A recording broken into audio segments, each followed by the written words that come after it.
रामधारी गुप्ता खंड 2 100 शब्द प्रति मिनट डिक्टेशन स्टार्ट करते हैं 5 सेकेंड बाद।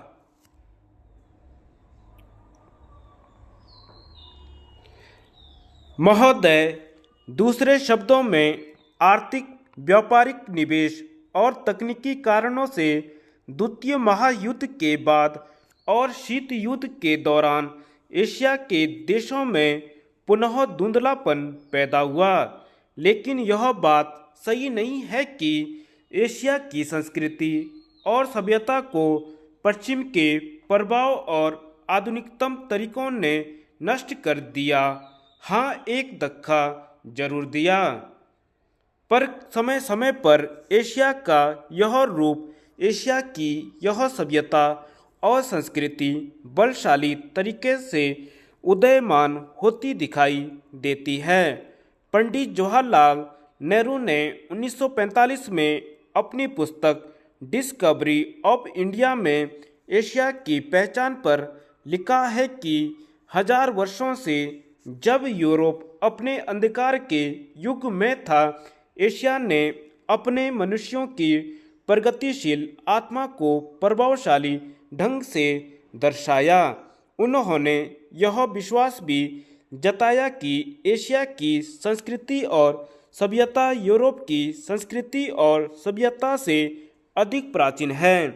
आज के दिनों में भी चीन के नेता अपने यहाँ आध्यात्मिक क्रांति की बात करते दिखाई देते हैं और अपने आर्थिक विकास को भी प्रतिबिंबित करते हैं। मलेशिया के प्रधानमंत्री भी बड़े गर्व के साथ मलेशिया के रास्ते की बात करते हैं और आधुनिकता और पारंपरिक संस्कृति के मिश्रण से मलेशिया का विकास करना चाहते हैं। भारत के प्रधानमंत्री भी मध्य मार्ग की बात करते हैं, जिसको वे भारत का पारंपरिक विचार कहा करते हैं। वियतनाम के यशस्वी नेता भी साम्यवादी विचारधारा को पारंपरिक सहिष्णुता के अनुसार ढालना चाहते थे।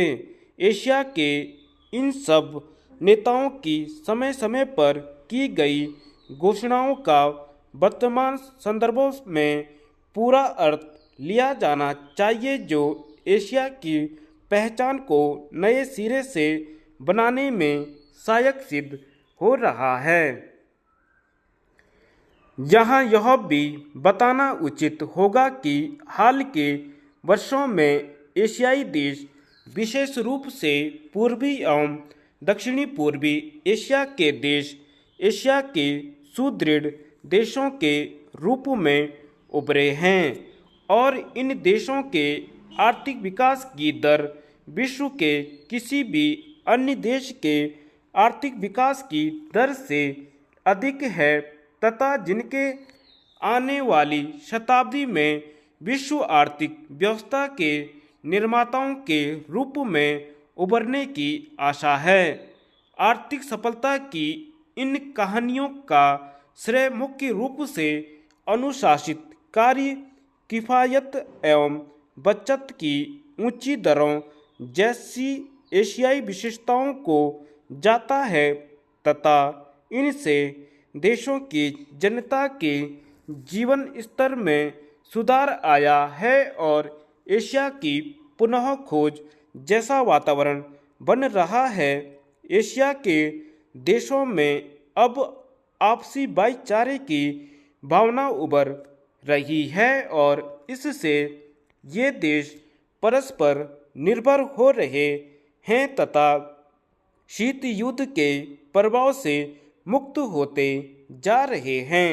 हमारी सरकार ने अपने एशियाई पड़ोसियों के साथ बेहतर संबंध बनाने में पहल करके इस बदलते रुख के प्रति सकारात्मक रवैया अपनाया है।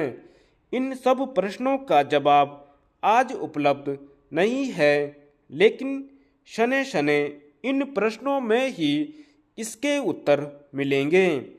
एशिया अपने इन प्रश्नों के उत्तर में एक नए एशिया को जन्म देगा और अपनी एक नई पहचान बनाएगा। यूरोप और अमेरिका के आधुनिक औद्योगिक विकास में फर्क नज़र आता है। धन्यवाद।